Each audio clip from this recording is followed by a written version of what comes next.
आज मी वांग्याचे असे काप करणार आहे। तेल कमी आणि कुरकुरीतपणा जास्त, घरच्यांना वाटेल हे डीप फ्राय केलेले आहे। नमस्कार सर्वांना, तुम्ही पाहतात जय सद्गुरू चॅनल। आज आपण बनवणार आहोत वांग्याचे शॅलो फ्राय काप, फक्त घरच्या मसाल्यात, कमी तेलात आणि झटपट।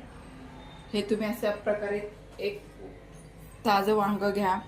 आता आपण याचे काप करून घेऊ। याचे पहिल्यांदा देठ काढूया आणि याचे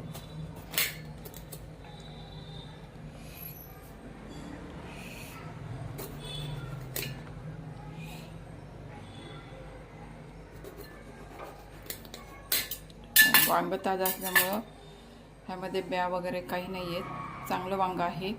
आणि आपण हे असे मध्यम आकाराचे काप करणार आहे। अशा प्रकारे मी सगळे काप वांग्याचे करून घेते। वांग्याचे आपण असे काप करून घेतलेले आहेत। आता आपण हे धुवून घेऊया। वांग्याच्या कापसाठी आपण मसाला तयार करणार आहे।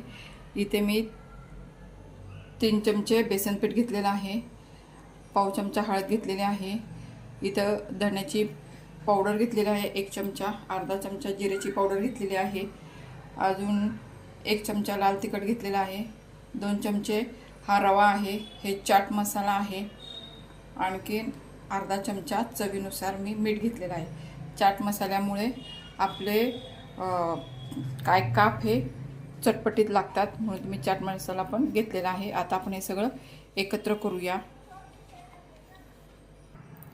या कापला आपण हा मसाला केलेला आहे ते पहिले लावून घेऊया।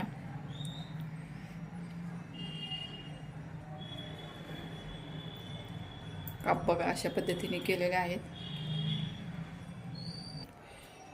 इकडे मी तवा गरम करायला ठेवलेला आहे, त्यावर मी आता तेल टाकून हे आपण काप केलेले आहे ना ते फ्राय करून घेऊया।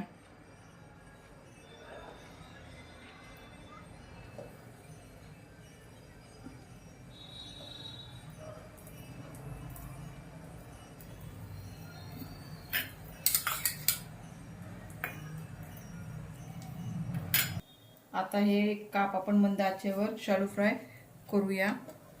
एक बाजू आता आपली सोनेरी झाली की ती पलटून घेऊया।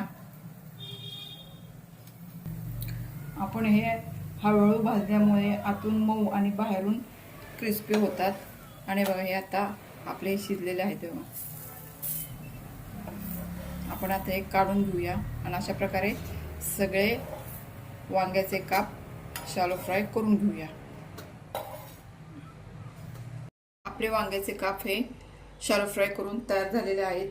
पहा किती सुंदर रंग आणि कुरकुरीत टेक्स्चर आलेले आहे।